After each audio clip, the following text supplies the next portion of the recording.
Bismillahirrahmanirrahim. Assalamualaikum warahmatullahi wabarakatuh. Ya, berarti nggak penuh lagi, nggak bulat lagi niatnya. Makanya niat itu mulai sebelum sahur, kemudian dijagalah niatnya ini sampai bahwa saya berpuasa, saya sedang berpuasa, saya sedang berpuasa. Ada orang ngajak berantem, saya lagi berpuasa, gitu ya. Ada orang ngajak makan, saya lagi berpuasa. Pak Anas mau tanya, gimana hukumnya kalau istri kita punya hutang puasa, terus sampai ketemu puasa lagi belum dibayar, gimana? Bulan berikutnya lagi, tahun berikutnya lagi. Cuma ya harus dua kali tuh. Ya tadi udah dibahas ya. Fidyah juga, ya fidyah juga. Ini untuk pertanyaan ini ya. Fidyah juga, kodok juga, ya. Nah, itu tadi rukun yang pertama, yaitu niat. Yang kedua imsak, yakni menahan diri dari pembatal puasa. Menahan diri dari pembatal puasa, ya, dari pembatal puasa. Jadi apa itu imsak? Ya, imsak itu adalah menahan diri dari apa-apa yang membatalkan puasa. Apa saja? Makan, minum, muntah dengan sengaja, gitu ya. Kemudian kalau yang suami istri gitu kan, nempel sama suami istri gitu ya. Nah itu dia membatalkan puasa. Ya, Pak Ustadz, kalau nempel sama suami istri nggak boleh. Kalau nempel sama pacar gimana? Iya, itu mah lebih-lebih ya. Nauzubillah, haram ya. Haram itu ya. Nah, jika seseorang berpuasa di malam hari dan berbuka di siang hari, maka puasanya tidak sah. Waktunya yaitu semenjak terbit fajar sampai terbenam matahari. Nah, ini waktunya. Ya, jadi imsak itu adalah menahan diri dari yang membatalkan puasa. Jika seseorang berpuasa di malam hari dan berbuka di siang hari, puasanya malam nih, bukanya siang. Ya kagak sah. Ya, jadi nggak bisa kayak gitu ya. Jadi puasa itu bukan saya mau puasa. Oh, kalau saya mau puasanya malam, ganti shift gitu. Karena siang hari saya kerja. Ya, siang hari saya kerja, saya puasanya malam gitu. Ini yang nggak boleh ya. Ya, seperti itu ya. Nah, sekarang sunnah puasa sebenarnya saya lewatin dulu nih sunnahnya. Sunnahnya saya lewatin, hal makruhnya saya lewatin. Nah, hal yang membatalkan puasa ini yang penting. Ya, hal yang membatalkan puasa. Jadi urutannya harusnya tuh yang batalkan puasa dulu. Pertama, masuknya cairan ke dalam perut melalui apa saja? Satu, hidung. Ya, jadi masukin ke hidung tuh cairan, ya, itu nggak boleh. Seperti obat yang dimasukkan melalui hidung atau mata atau telinga atau dubur atau kubul seorang wanita. Nah, ini nggak boleh. Jadi walaupun beda pendapat ya, ada yang beda pendapat tuh tentang suntik. Karena dia tidak masuk tuh melalui 6 lubang. Maka 6 lubang tuh mana aja? 1, 2, 3, 4, 5. Ya, 6 nuh. Ya. Oh, berapa? 1, 2, 3, 4, 5, 6, 7, 8. Oke, 8 lubang. Ya. 8 lubang. Ya, kalau yang perempuan 9. Jadi, kalau seandainya masuk ke dalam lubang-lubang itu, maka dia cairan ya, itu membatalkan puasa. Terutama dengan sengaja, ya, terutama dengan sengaja. Oke. Ustadz, kalau vaksin COVID membatalkan puasa Ramadan nggak ya? Sekarang pertanyaannya, masuk ke 8 atau 9 lubang itu nggak? Nggak kan? Masuknya lewat sini ya? Kalau masuk lewat sini, ya, ulama mengatakan berarti dia tidak membatalkan puasa. Ya. Air yang masuk ke dalam perut karena berkumur, nih karena kumur nih, dan istinsyak tuh gitu ya, ngituin air tuh gitu ya. Nah itu kalau berbekam di siang hari ya, apakah boleh? Boleh ya. Secara berlebih-lebihan dalam wudhu ini juga nggak boleh. Jadi kalau seandainya pas kumur nih, ya misalnya ya, kita kumur-kumur nih, bismillahirrahmanirrahim, ada netes sedikit masuk ke dalam perut, kalau ini kan masuk semua, netes 1 gitu ya, atau 2 tetes gitu masuk ke dalam perut, batal. Makanya hati-hati kumur-kumur. Disitulah ya ujian kita, keikhlasan kita kepada Allah Subhanahu wa Ta'ala. Ustadz mau tanya, kalau saya lagi berobat peradangan mata yang harus ditetes tiap 3 jam sekali, bagaimana Ustadz? Karena mempengaruhi fungsi penglihatan saya, apakah dianggap atau sebentar, saya sepertinya ya, yang mata tuh enggak deh, ya.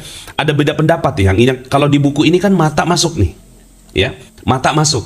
Seingat saya sih gitu ya, ada beda pendapat nih ulama, ya. Nah, coba untuk yang nanya ini, coba cari pendapat lain. Kalau di sini mata itu masuk, ya, termasuk tetesan gitu ya, tetesan obat gitu ya. Nah, kan ada kondisi-kondisi di mana mata itu memang seperti tadi nih, ada kondisi seperti itu. Coba tanya lagi, kalau di buku ini cairan itu berarti batal. Kalau di buku ini, ya. Nah, tapi ada yang mendefinisikan bahwa lubangnya bukan lubang ini, tapi lubang hidung, lubang telinga, lubang mulut. 1, 2, 3, 4, 5, 6. Iya benar, seingat saya ada 6. Ya. 6, 7 buat perempuan, gitu ya. Belakang dan depan kalau perempuan, ya. Jadi nanti coba dilihat lagi, kalau di buku ini batal. Ya, kalau mau pakai rujukan buku ini, batal tuh. Minta sama Allah Subhanahu wa taala supaya matanya bisa sembuh. Tapi kalau seandainya ada penjelasan lain di buku yang lain, ulama yang lain yang menjelaskan tentang tetes mata itu diperbolehkan, silakan. Sekarang kan Anda bisa YouTubing, ya. Anda coba tanya di YouTube gitu kan, boleh. Tapi kalau bicara di buku ini batal. Tapi mungkin ada sumber lain yang mengatakan seperti itu. Seingat saya sih, memang mata itu nggak masuk. Keluarnya mani, ya. Keluarnya mani untuk laki-laki, ya. Karena memandang istri terus-menerus atau membayangkan hubungan intim atau berciuman atau berpelukan. Nah, hati-hati ya. Jadi yang apalagi yang pengantin baru ya. Kemudian muntah dengan sengaja. Muntah dengan sengaja. Dia korek-korek gitu ya. Gitu ya. Nggak boleh. Man istaqa'a amdan falyaqdi. Barang siapa muntah dengan sengaja, maka dia harus mengganti. Jadi harus diganti. Nah, ini berarti puasa boleh vaksin karena dia masuknya nggak melalui lubang tadi gitu ya, masuknya melalui ini ya. Maka coba sambil YouTubing, sambil googling ya. Setahu saya tidak ya. Adapun muntah tanpa sengaja, maka hal itu tidak membatalkan. Oke. Makan, minum atau bersenggama dalam keadaan dipaksa untuk itu. Jadi kalau dipaksa makan, ya tetap aja. Ya saya kan dipaksa, ya tetap ya batal. Makan dan minum karena menduga masih malam, ternyata fajar sudah terbit. Ya, jadi artinya sahur tapi terlambat sahur gitu.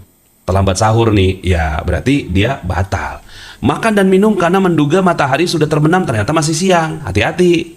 Ya. Makanya kalau saya tuh pada saat di Monaco itu ya, pengalaman pada saat ke sana itu jam 8 malam aja itu masih terang gitu, masih siang banget gitu. Jam 8 tuh. Jam 8 malam masih siang gitu. Yang kayak gini kan ternyata masih siang gitu. Makanya saya benar-benar ngelihat aplikasi gitu, ngelihat aplikasi jam gitu ya, jam yang menunjukkan daerah itu. Kemudian kita hati-hati banget jam berapa sih sebenarnya bukanya gitu, ya. Nah, seperti itu. Kemudian makan dan minum karena lupa, namun ketika dia teringat dia tidak menahan diri. Karena ia mengira bahwa menahan diri tidak wajib manakala dia telah makan dan minum. Maksudnya gini, pada saat kita lagi puasa nih, tahu-tahu ada makanan. Karena baru hari pertama gitu kan, belum terbiasa gitu. Belum terbiasa, terus kemudian akhirnya makan. Ya, makan gitu kan. Ya makan. Lupa nih gitu. Itu langsung tuh, yang belum dimakan jangan dimakan lagi. Yang udah kemakan gitu kan, itu rezeki udah. Jadi pas makan, ya keselak gitu kan. Ya udah deh saya minum dulu bentar, habis itu puasa lagi. Itu berarti nggak boleh yang kayak gitu ya.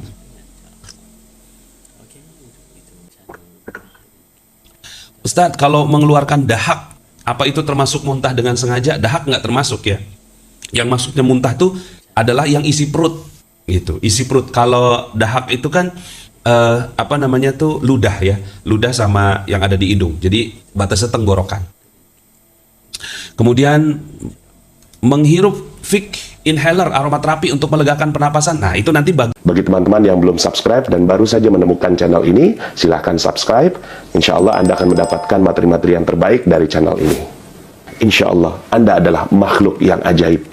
Tinggal kita sempurnakan faktor-faktornya. Dan insya Allah dalam video-video berikutnya kita akan lanjutkan materi ini sampai Anda menemukan potensi terbesar diri Anda dan menjadi makhluk ajaib sebagaimana yang Allah Subhanahu wa Ta'ala inginkan untuk Anda. Sampai jumpa. Assalamualaikum warahmatullahi wabarakatuh.